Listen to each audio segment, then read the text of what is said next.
She laughed at him, then he stood against thousands. Marcus had always been an ordinary man in a world where extraordinary was expected. In the last human settlement known as Arcadia, the people spoke of bravery, skill, and valor, but Marcus possessed none of these traits. His days were spent fixing machines, repairing the broken parts of the colony's aging infrastructure. He wasn't a fighter, nor did he aspire to be one. The weight of humanity's survival lay on the shoulders of warriors like Commander Solara, and the others who led their people in battle against the aliens. Yet despite his own doubts, Marcus often found himself in the council room, listening to Solara and her fellow commanders discuss battle strategies. They talked of planning, of strikes, of territories to reclaim. And every time they seemed to forget the one man who could save them. The thought stung, but Marcus never voiced it. He remained silent, always in the background, never noticed. The other members of the colony treated him like a shadow. On one particular day, the meeting was particularly heated. The aliens had pushed closer to Arcadia's borders, and the council was at a loss for how to stop them. Voices raised in anger, frustration, and fear filled the air. The tension in the room was palpable as everyone turned to Solara for guidance. When she spoke, it was with authority, her voice unwavering. "We need a new strategy. Our forces are stretched too thin. We must strike first before they can breach our defenses. We must be ready to move." But one of the younger commanders, a man named Jaren, disagreed. "Commander, we can't keep fighting like this. If we don't find new resources, we will lose. We need someone to uncover something that will give us an advantage." The room fell silent. All eyes turned to Marcus. He wasn't part of the military, but he knew the land around Arcadia better than anyone. He had been out there countless times, repairing the old vehicles, scavenging for supplies. Solara looked at him, a slight smirk on her face. "And what do you suggest, Marcus?" Her tone was condescending, as if she already knew the answer. "You'll build us a weapon out of scraps. Do you think you can solve our problems with just a few gears and tools?" The room erupted in laughter. Jaren chuckled too, but there was no malice in it. He was just younger, more naive. The others followed suit, their laughter filling the space. Marcus felt a pang in his chest. He knew they didn't respect him, but hearing them laugh at his suggestion made something inside him snap. For the first time in his life, he felt small, insignificant. The shame gnawed at him. He had tried to contribute, tried to help, but they only saw him as a man who fixed things, not one who could make a difference. But Solara's laughter echoed in his mind. She mocked him. She laughed at him. She believed he was useless. That thought, more than anything, stung. It made him feel weak, and that weakness was something he could no longer bear. He clenched his fists under the table, his mind racing. He knew he had no combat training, no skill in strategy, and no special abilities that made him stand out. But there had to be something more he could do. He had to prove them wrong. He had to show them all that he was more than just a mechanic. He could be the key to their survival. As the meeting continued, Marcus's thoughts drifted. He didn't listen to the rest of the conversation. He was too focused on one thing, the deep shame he felt for himself and the overwhelming desire to redeem his worth. He had to find a way to make the others see him for who he truly was. That night, long after the meeting had ended, Marcus stayed in the workshop, staring at the machines around him. The tools, the blueprints, the gears, everything he had worked with over the years seemed to hold no meaning now. The world outside Arcadia was cruel, and it was only a matter of time before the aliens destroyed it. He could feel the weight of their encroaching presence growing stronger, as if the very air around him was thick with danger. He couldn't let them win. He couldn't let them take everything from him, from humanity. He wasn't a soldier, but there had to be something, some hidden advantage, that could turn the tide of this war. The thought came to him suddenly, like a spark of inspiration in the darkness. He had read about an old legend, a myth passed down by the first settlers of Arcadia. They spoke of a resource buried deep within the alien territory, something powerful, something that could change the course of the war. It was said to be an ancient human technology, lost to time, but with the potential to defeat the aliens if only they could find it. Marcus didn't know if it was real, or if it was just a story meant to inspire hope, but something in his gut told him it was worth pursuing. The problem was getting to it. The aliens controlled the territory where the resource was believed to be hidden. It was a fortress, a heavily guarded zone filled with alien soldiers. It seemed impossible. But then again, didn't the impossible seem to follow him everywhere? He stood up from his workbench, determination settling in his chest. If he could find this resource, if it existed, it would give them the power to strike back. It would prove to Solara, to everyone, that he wasn't just the mechanic. He was someone who could make a difference. He spent the next few days planning in secret. He studied the maps, tracked the movements of the alien forces, and pieced together every piece of information he could find. It wasn't easy. The colony leaders were too busy with their own plans to listen to him, and even if they had, they would have mocked him. But Marcus didn't need their approval anymore. He was going to do this on his own. As the days passed, Marcus's preparations became more and more intense. He began modifying his tools, turning them into weapons he could use if needed. He was no fighter, but he would find a way. He couldn't sit by anymore, watching the destruction of his home, his people. And so the plan was set. Marcus knew it wouldn't be easy. He knew the dangers he would face. But what did he have to lose? His dignity, his pride. He already had none left. The time had come for Marcus to step out of the shadows. The time had come for him to prove that even a man like him, laughed at and dismissed, could stand against the enemy and change the course of history. With nothing but a small pack of supplies and his tools, Marcus set off under the cover of darkness, heading toward the enemy lines. It was a journey fraught with danger, but Marcus wasn't afraid anymore. He had nothing to lose, and for the first time in his life he felt something stronger than fear. Purpose. Marcus had left Arcadia under the cover of night, his heart pounding with a mixture of excitement and fear. The colony, nestled in the last corner of humanity's stronghold, had always been his home, but it felt more like a prison now. The walls, once a symbol of protection, now felt suffocating, reminding him of his failures. Yet, as he trudged away from the only place he had ever known, there was a strange sense of freedom, a feeling that he was about to change everything. The path he took led him into the wildlands, where the remnants of human civilization faded away, and the harsh reality of survival took center stage. For most, the wilderness beyond the colony was a place of danger, filled with alien scouts, wild beasts, and uncharted terrain. But Marcus was familiar with it. He had spent years scavenging in these very lands, repairing the old machinery and bringing back whatever scraps he could find. He knew where the hidden paths were, where the dangers lurked, and where to find shelter. Still, the further he went, the more he realized just how much he was leaving behind. The silence around him felt like a heavy weight, one that pressed against his chest with every step. He had little more than a few tools, a map he had drawn from memory, and the ancient knowledge of the resource that might save them all. The map was old, passed down from the first settlers of Arcadia. It was a crude thing, with jagged lines and faded markings, but it was the only clue he had.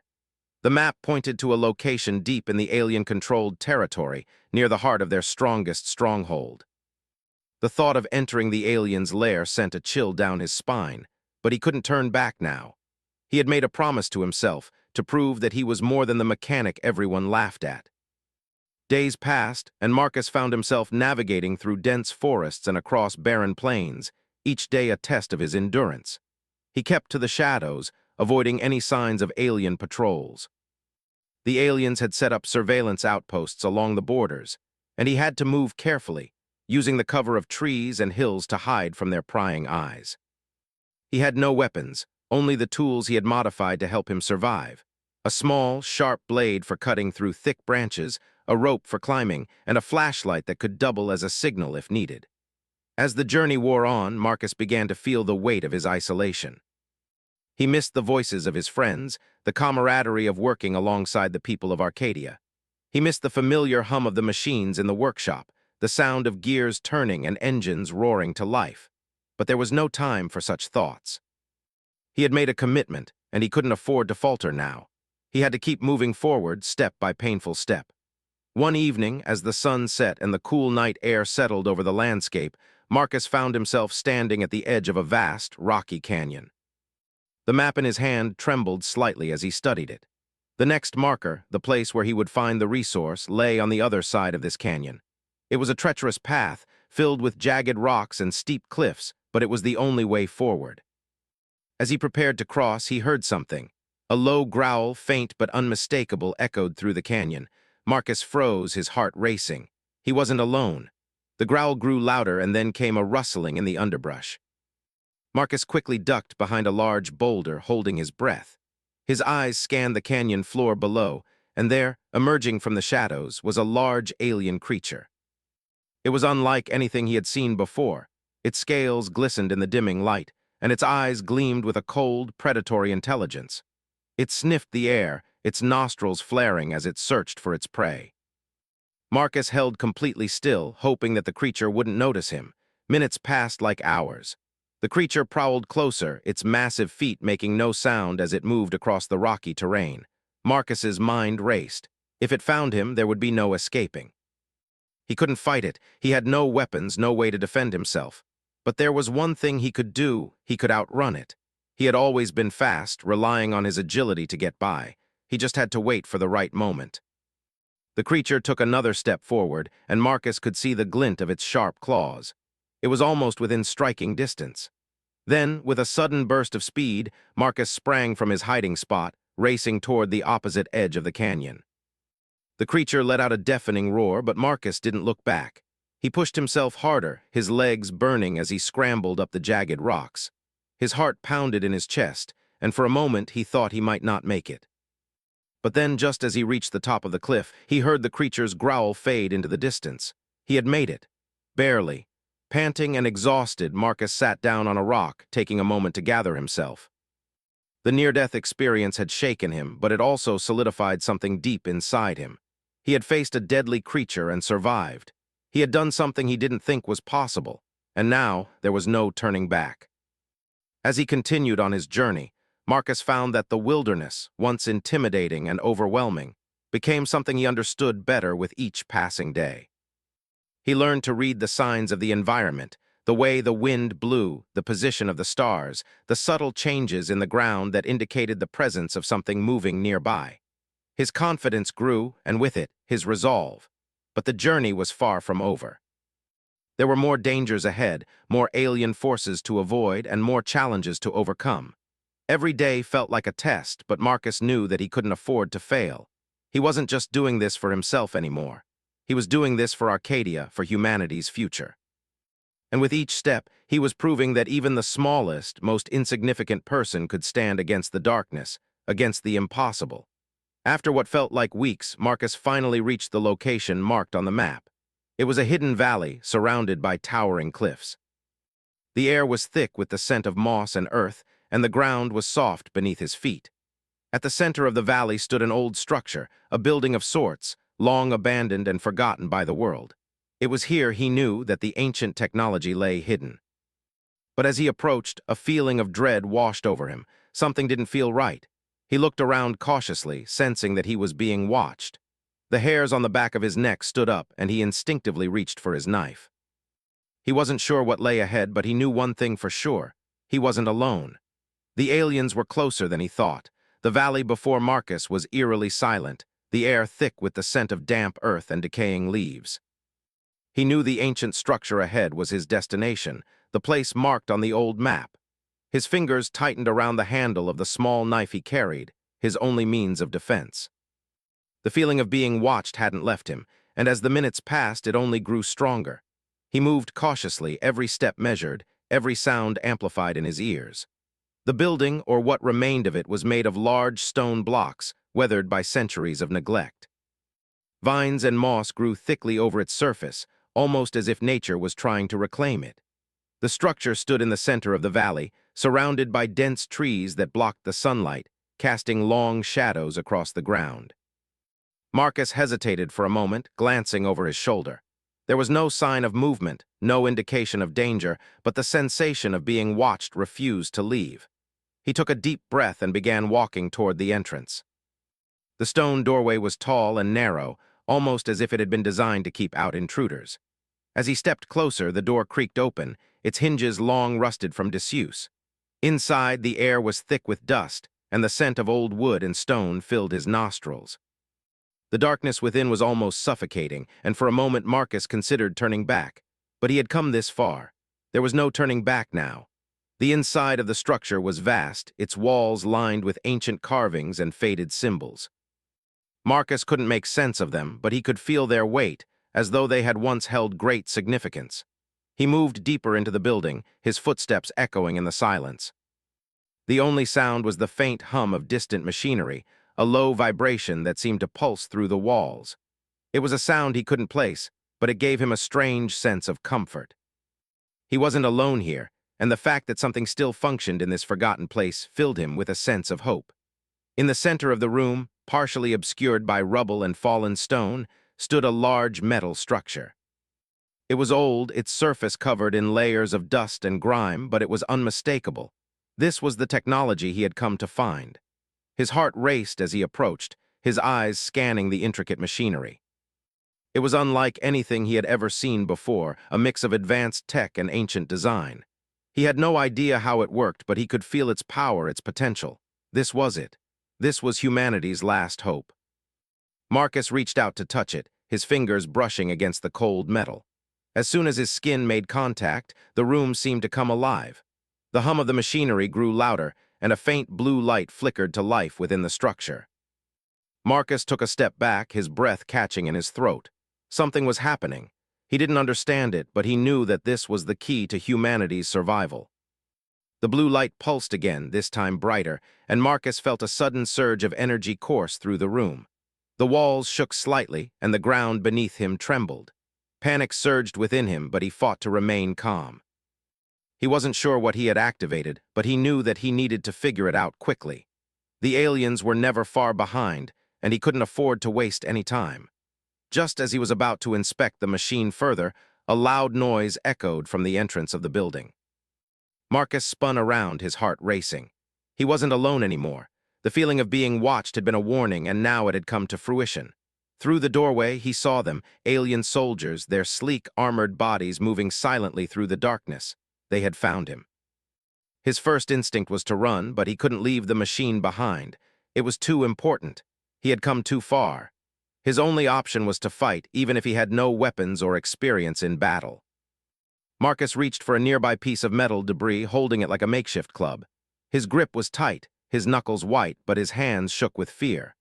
The aliens approached slowly, their eyes scanning the room as if searching for something. Marcus held his breath, praying they wouldn't see him. He backed into the shadows, hoping the darkness would conceal him.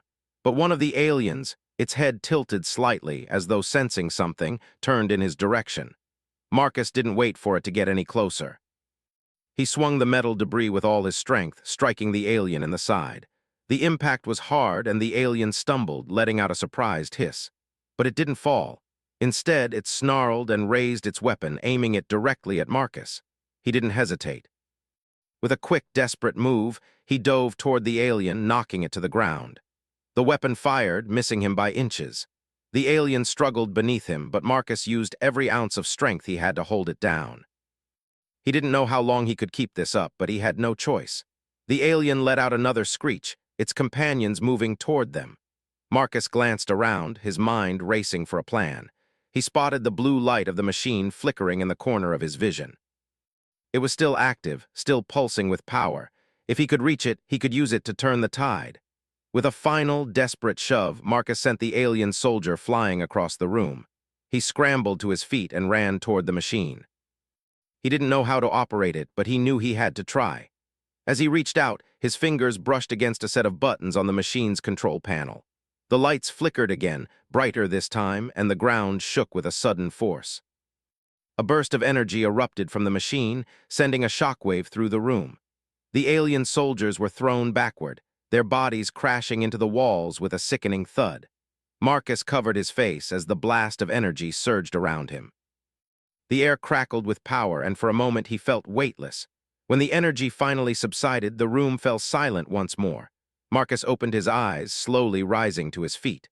The alien soldiers were motionless, their bodies lying in unnatural positions. He had done it.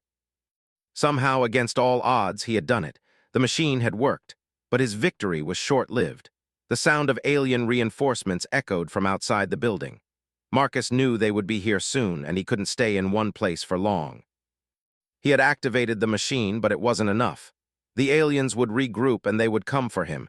He had to leave, but the machine, it had shown him something. It had given him a glimpse of power, of a way to fight back. He couldn't leave it behind. But he couldn't stay here either. Marcus turned, taking one last look at the ancient structure. The weight of what he had just done settled on him. He had activated something that could change everything, but he had no idea how to control it. And now, with the aliens closing in, he had to move, fast. With a final glance at the flickering blue light, Marcus ran into the darkness, knowing that he had just started something far bigger than himself.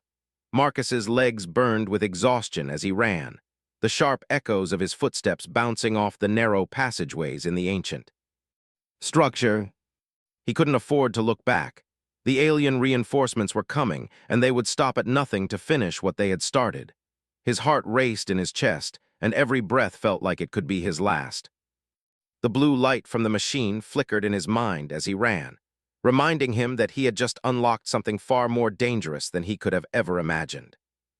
He didn't know exactly what the machine had done, but it had unleashed a wave of energy powerful enough to knock out several alien soldiers in its path. It had worked in the moment, but what would happen next? The alien forces would adapt, they always did. They would come back stronger, smarter, and he had no idea how to use the technology he had just activated. But one thing was clear, he had to keep moving. Marcus didn't have a destination in mind. He just knew that staying in one place was death. As he sprinted through the darkened hallways of the ancient structure, he felt a growing sense of urgency. The walls seemed to close in on him, the corridors twisting and turning as if they were meant to confuse him. But he couldn't afford to be lost. He had to escape. The thought of going back to Arcadia crossed his mind, but he quickly pushed it away. He couldn't go back empty-handed. Not after everything. Not after proving himself capable of more than anyone, including himself, had thought possible. He had to find more. He had to discover the full extent of what he had activated. Suddenly, there was a loud crackle of static in the air, followed by the unmistakable sound of alien voices. Marcus stopped in his tracks, his breath catching in his throat. He pressed himself against the cold stone wall, his body tense with fear. They were close, very close. Through the small gaps in the walls, he could see shadows moving. The aliens were patrolling, looking for any signs of life. He didn't know how many there were, but he could hear their low, guttural growls, the language they spoke sending chills down his spine. They weren't just soldiers, they were hunters. And right now, he was the prey. His mind raced for a plan. There had to be a way to get past them, but every option seemed impossible. He had no weapons, no backup. All he had was his wits. He needed to move quickly and silently. The key was not to be seen. As the alien patrol drew nearer, Marcus could feel his heart pounding in his chest. The cold, suffocating silence that surrounded him only added to the tension. He held his breath, hoping that they wouldn't hear his heartbeat or the sound of his shallow breathing. He kept perfectly still, not daring to make a sound. His only hope was that they would pass by and not notice him. The aliens came into view, their sleek metallic armor reflecting the dim light. They moved with precision, scanning every inch of the corridor as they passed. Marcus's mind raced. There was no way he could fight them off. His only option was to sneak by unnoticed. As the patrol came within arm's reach, Marcus waited for the perfect moment. Just as they were about to pass him, he darted to the side, slipping into a narrow alcove in the wall. His body pressed tightly against the cold stone, and he barely breathed, hoping against hope that they wouldn't see him. For what felt like an eternity, the aliens passed, their footsteps echoing through the hallway. Marcus's heart thudded in his chest, but he didn't dare to move until he was sure they were gone. After a few tense moments, the sound of their footsteps faded, and the corridor fell silent once more.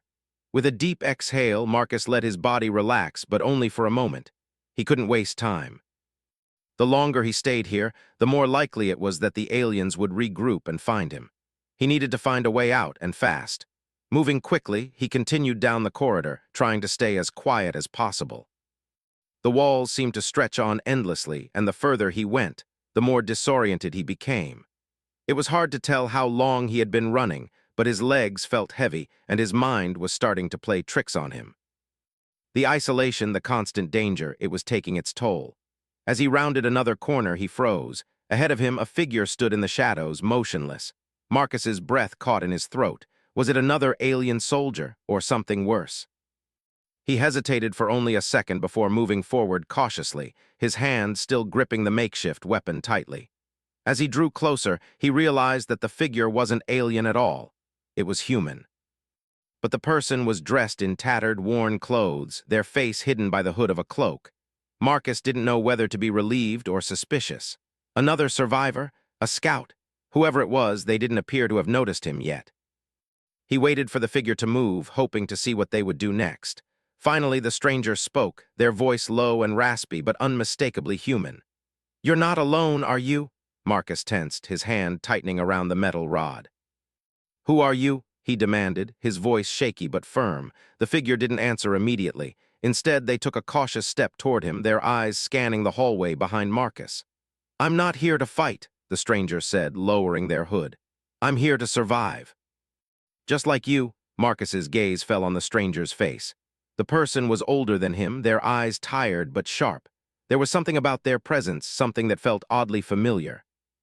"You've been here long?" Marcus asked, his suspicion lingering in the air between them. The stranger nodded. "Long enough to know how to survive, but I don't last long alone. Neither do you." Marcus was about to respond when the ground beneath them trembled. A low, distant rumble vibrated through the walls, sending a shiver through both of them. The aliens were getting closer. "We need to move," the stranger said quickly, turning to walk down the corridor. "And we need to move fast." Marcus didn't hesitate. For the first time since he had arrived, he felt a spark of hope. Maybe this person had answers. Maybe together they could figure out how to stop the aliens once and for all. He followed the stranger, unsure of what lay ahead but determined to find out. The weight of the mission pressed heavily on his chest, but he knew that this was his only chance. With the blue light of the machine still pulsing in his mind, Marcus steeled himself for whatever came next. Marcus followed the stranger down the narrow corridor, his heart still racing from the earlier close call. Every step he took seemed to echo in the silence, and his thoughts raced faster than his feet. The distant rumble of the ground shaking reminded him that time was running out. He couldn't waste another moment. The stranger, whose name Marcus had yet to learn, moved with quiet urgency. There was a calmness in their movements, as though they had lived in this place for years and knew every corner, every shadow. Marcus felt a strange sense of trust build within him. Whoever this person was, they seemed to know what they were doing. "You know this place well," Marcus said, trying to break the silence. His voice still had the edge of nervousness, but he forced himself to sound calm. The stranger nodded without slowing their pace. "I've been here longer than I care to admit. The aliens, the machines, this place is a maze, but it's been home for too long." "Why are you still here?" Marcus asked. He couldn't understand why anyone would stay in a place like this, a place filled with danger and uncertainty. "Why not go back to Arcadia? We could fight together." The stranger glanced over their shoulder, their eyes dark with something Marcus couldn't place. "Arcadia? That place is lost. It's already fallen. It's too late to go back now." Marcus felt a pang of guilt at the mention of Arcadia. He had left in search of something that could save them all, but now he wasn't sure if he could bring anything back in time. The aliens had advanced too far, and his mission was beginning to feel more like a desperate gamble than a plan. But the stranger's words hit him hard. Was Arcadia really lost? Could there be any hope for humanity left? He didn't know the answer, but he couldn't let go of the one truth he held on to. The technology he had activated could change everything. It had to. The stranger led Marcus through winding passages, some so narrow they had to duck to avoid scraping their heads against the stone ceiling. The air felt heavy, as if it had been trapped in the depths of the building for centuries. Marcus's senses were on high alert. He could feel the presence of the aliens getting closer, and the hairs on the back of his neck stood on end. He had no idea where they were going, but he trusted the stranger, even if they hadn't shared much about themselves yet. "Where are we going?" Marcus asked, trying to keep his voice steady. "There's a safe room," the stranger replied. "A place where we can rest, regroup, and figure out our next move. It's hidden from the aliens, but it won't stay that way for long. We need to hurry." As they moved deeper into the structure, Marcus couldn't shake the feeling that they were being watched. Every corner seemed to hold a new danger, and every step felt like it could be their last. He pushed those thoughts aside. There was no time for fear.